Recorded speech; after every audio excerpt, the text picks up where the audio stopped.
Assalamualaikum warahmatullahi wabarakatuh. Saya Farjat Salama akan membimbing dalam presentasi ini. Dalam kelompok kami akan membahas tentang disparitas atau ketimpangan.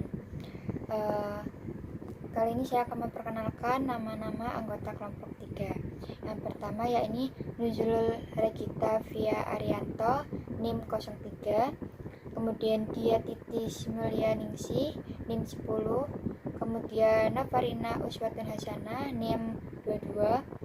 Dan kemudian saya sendiri Farjatul Salama, NIM 50. Baik, di sini saya akan menjelaskan tentang disparitas atau ketimpangan. Disparitas regional atau ketimpangan wilayah merupakan permasalahan yang selalu timbul dalam pembangunan ekonomi pada suatu wilayah.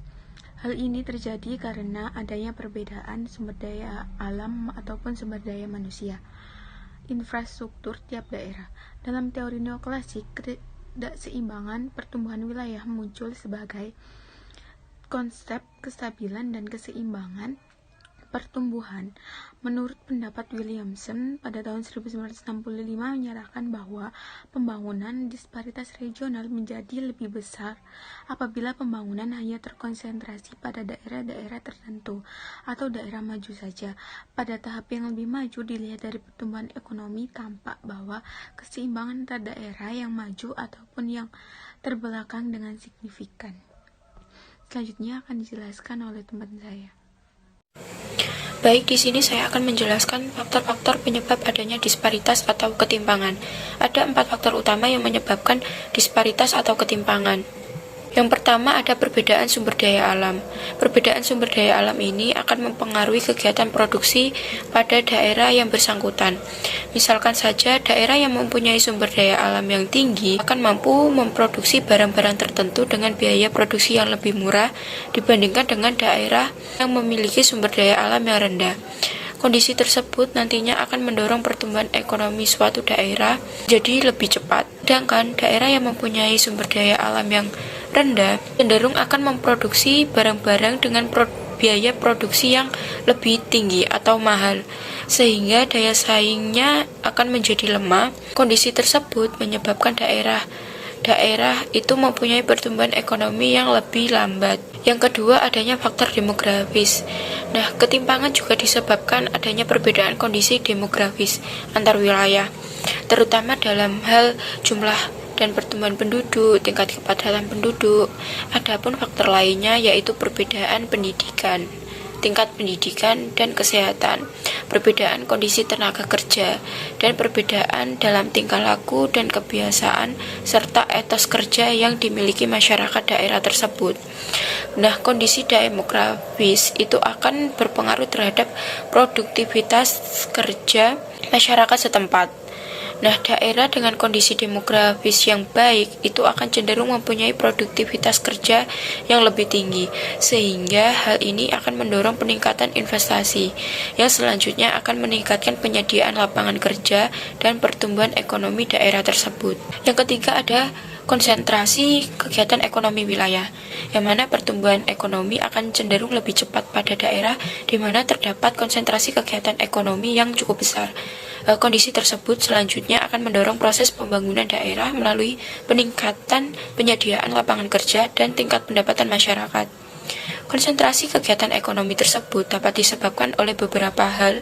Yang pertama ada sumber daya alam yang lebih banyak pada daerah tertentu. Yang kedua, meratanya fasilitas transportasi.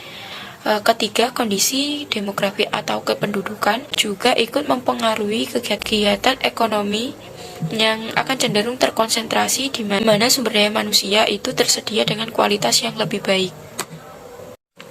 Yang keempat ada alokasi dana pembangunan antar wilayah.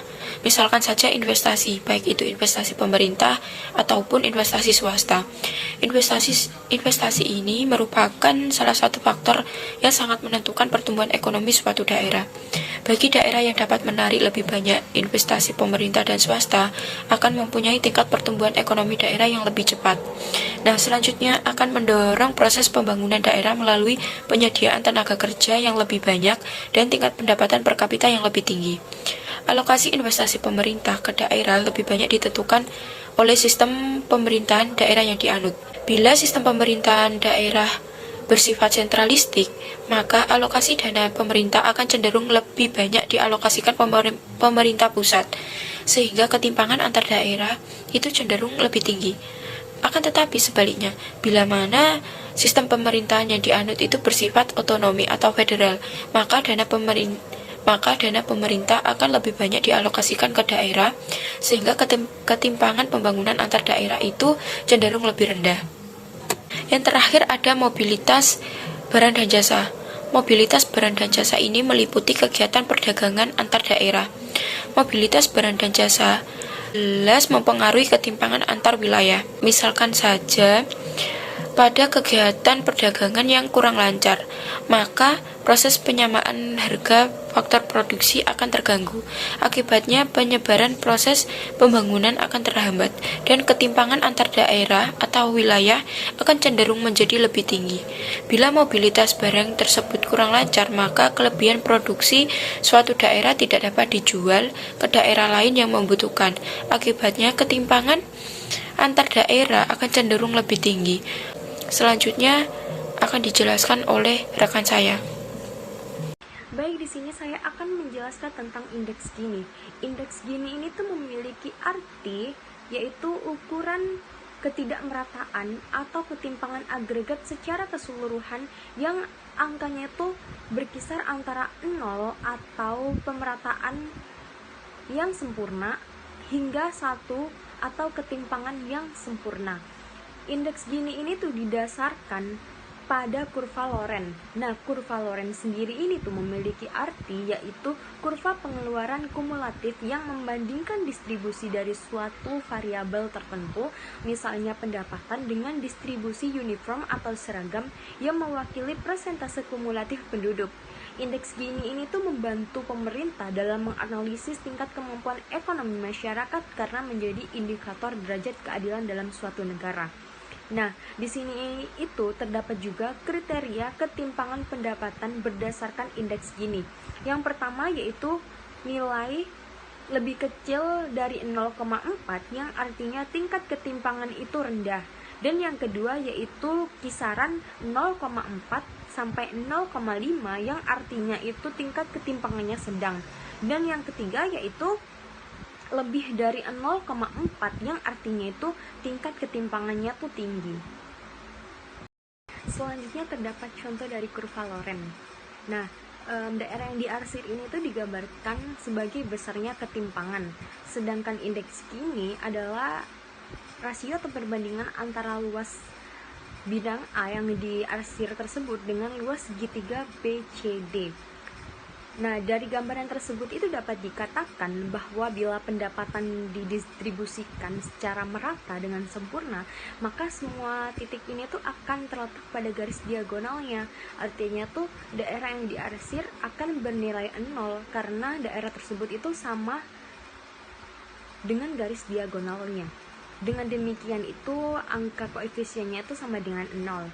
Sebaliknya, bila hanya satu pihak saja yang menerima seluruh pendapatan, maka luas daerah yang diarsir ini akan sama dengan luas segitiga, sehingga koefisien Gininya itu bernilai 1. Oleh sebab itu dapat disimpulkan bahwa suatu distribusi pendapatan dikatakan makin merata bila indeks Gininya ini itu mendekati 0. Sedangkan makin tidak merata suatu distribusi pendapatan, maka nilai indeks Gininya ini itu akan mendekati 1. Nah, di sini juga ada indeks Gini merupakan salah satu ukuran ketimpangan pendapatan yang memenuhi 4 kriteria. Yang pertama yaitu prinsip anonimitas. Nah, prinsip ini tuh menyatakan bahwa ukuran ketimpangan seharusnya itu tidak bergantung pada siapa yang mendapatkan pendapatan yang lebih tinggi. Nah, dengan kata lain itu, ukuran tersebut tidak bergantung pada apa yang kita yakini sebagai manusia yang lebih baik, apakah itu orang kaya atau orang miskin. Nah, yang kedua yaitu prinsip independensi skala. Nah, prinsip ini tuh menyatakan bahwa ukuran ketimpangan itu seharusnya tidak bergantung pada ukuran suatu perekonomian atau negara, atau bagaimana cara kita untuk mengukur pendapatannya.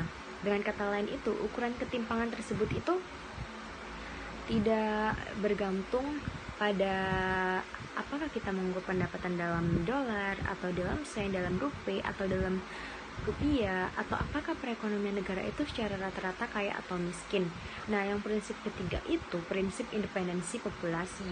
Prinsip ini tuh menyatakan bahwa pengukuran ketimpangan seharusnya itu tidak didasarkan pada jumlah penerima pendapatan atau jumlah penduduk.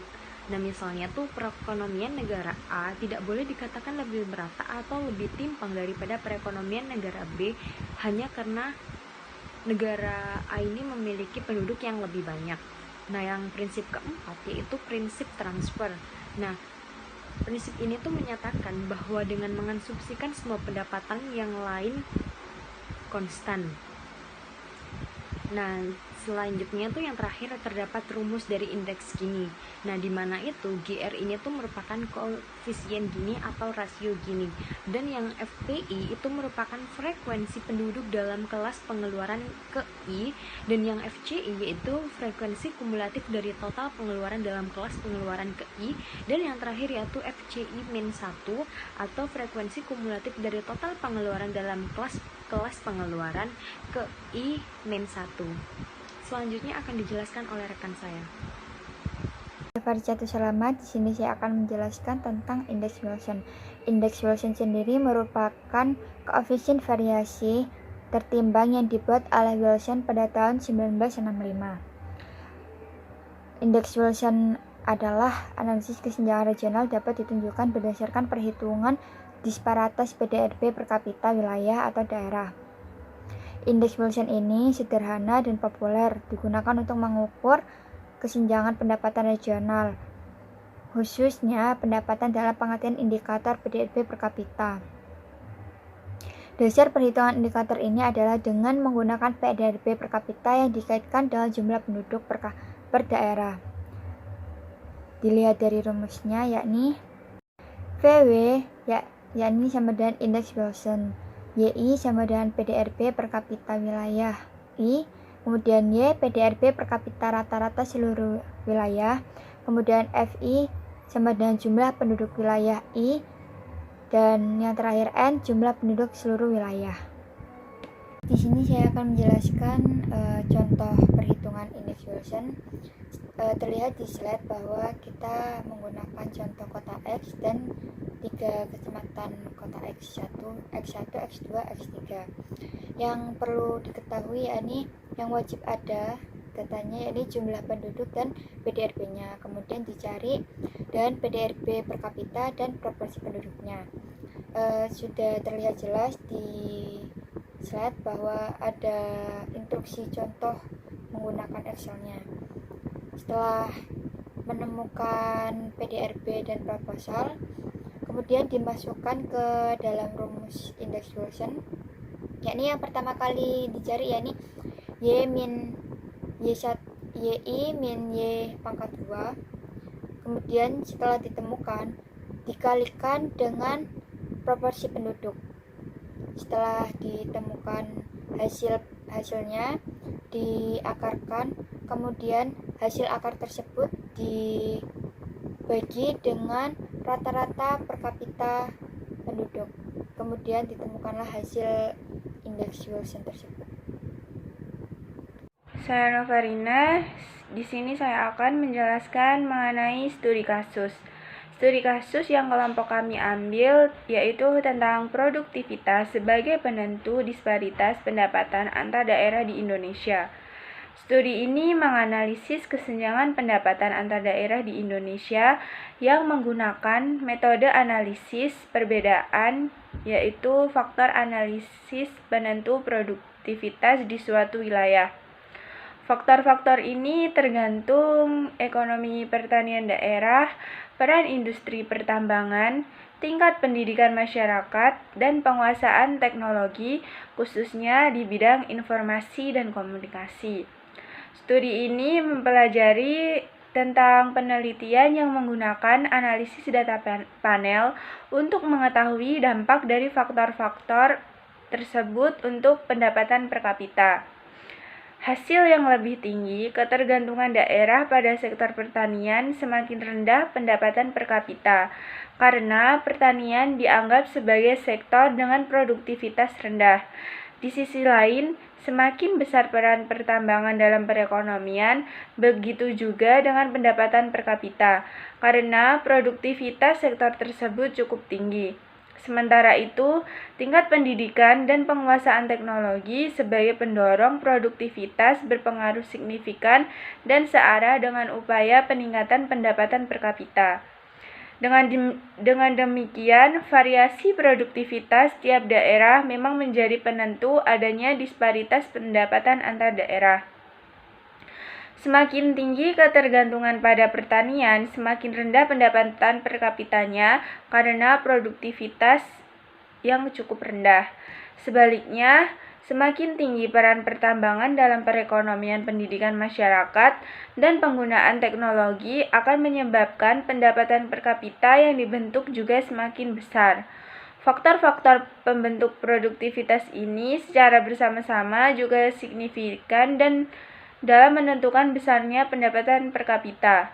Unsur-unsur pembentuk produktivitas berupa ketergantungan pada sektor pertanian, dominasi sektor pertambangan, tingkat pendidikan masyarakat, dan penguasaan teknologi yang bertanggung jawab terhadap disparitas pendapatan per kapita antar daerah. Semakin tinggi produktivitas, maka semakin tinggi pula pendapatan per kapita dan juga sebaliknya.